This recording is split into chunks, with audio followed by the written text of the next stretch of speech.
Question में आपको बोलता है for any two vectors we have always magnitude of A plus B का whole magnitude is less than और इक्वल टू ए वेक्टर का magnitude plus B vector का magnitude. इसको ट्रायंगल इनइक्वालिटी कह देते हैं हम। तो देखो इस टाइप के क्वेश्चंस को ना, अगर जिस भी टाइप के क्वेश्चन में आपको ए वेक्टर प्लस बी वेक्टर का मैग्नीट्यूड फाइंड करना है, इस टाइप के क्वेश्चन में हम हमेशा क्या करते थे, A vector plus B vector का स्क्वायर करते थे और उसको हम क्या लिखते थे, A vector plus B vector dot A vector plus B vector. क्योंकि यहाँ पर हमारे पास एक प्रॉपर्टी है, वो प्रॉपर्टी आपको ये कहती है कि A vector dot A vector is equal to magnitude of A का स्क्वायर। ये प्रॉपर्टी है आपकी, इसी प्रॉपर्टी का यूज करके हम कर रहे हैं। इसमें आपके पास ऐसा है कि कोई भी एक नंबर है और उसका मैग्नीट्यूड है, तो जो नंबर है वो हमेशा छोटा होगा अपने मैग्नीट्यूड से, अपने मॉड से, या इक्वल हो सकता है। क्योंकि नंबर नेगेटिव भी हो सकता है तो वो छोटा हो जाएगा, अगर नंबर पॉजिटिव होगा तो दोनों का मॉड सेम ही होगा, इक्वल होगा। ठीक है, मतलब मॉड हमेशा बड़ा होता है।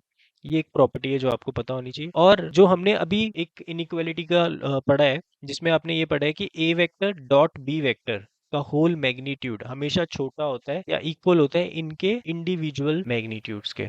तो ये वाली चीज हमने पढ़ी, ये सारी चीजें इसमें यूज होने वाली है। तो हमने शुरुआत इसकी इससे करनी है, magnitude of A plus B vector का स्क्वायर को हम लिख सकते हैं A vector plus B vector dot A vector plus B vector. ठीक है, यूजिंग दिस।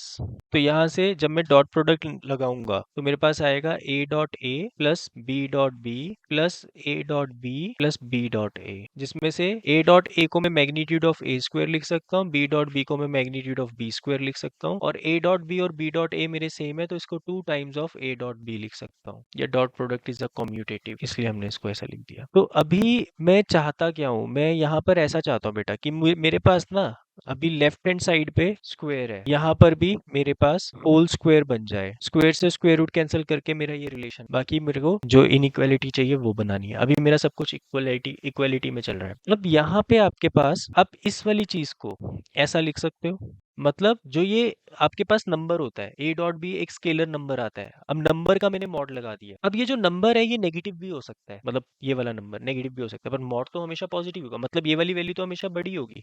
तो यहाँ मैं इक्वलिटी नहीं लगाऊंगा, अब मैं लेस देन और इक्वल लगाऊंगा, क्योंकि ये वाली वैल्यू हमेशा बड़ी होगी इससे या इक्वल हो सकती है। ठीक है, तो यहाँ पे मैंने बिकॉज आपके पास x is always less then x का मॉड। अब यहाँ पे अकॉर्डिंग टू दी जो थ्योरम हमने अभी ऊपर पढ़ी है, इसको मैं क्या लिख सकता हूँ, magnitude of A square plus magnitude of B square plus 2 A का मैग्नीट्यूड बी का मैग्नीट्यूड, इंडिविजुअल मैग्नीट्यूड लिख सकता हूँ। अब जब मैंने ये लिखा तो इसमें से और इसमें से कौन बड़ा है, नीचे वाली टर्म बड़ी है, मतलब ये और बड़ी है, मींस इसमें ये और बड़ा आ जाएगा, तो उससे फर्क नहीं पड़ता, मतलब मैं बड़ा ही लिख रहा हूँ इसको। अब इस वाली चीज को मैं क्या लिख सकता हूँ, magnitude of A plus magnitude of B का होल स्क्वायर। ठीक है, मतलब इसका स्क्वायर इन दोनों के इंडिविजुअल स्क्वायर के इक्वल आ गया, स्क्वायर रूट बोथ साइड। तो यहाँ से मेरे पास क्या आ जाएगा, magnitude of A plus magnitude of B is always less than और equal to magnitude of A plus magnitude of, यही आपको प्रूव करना था।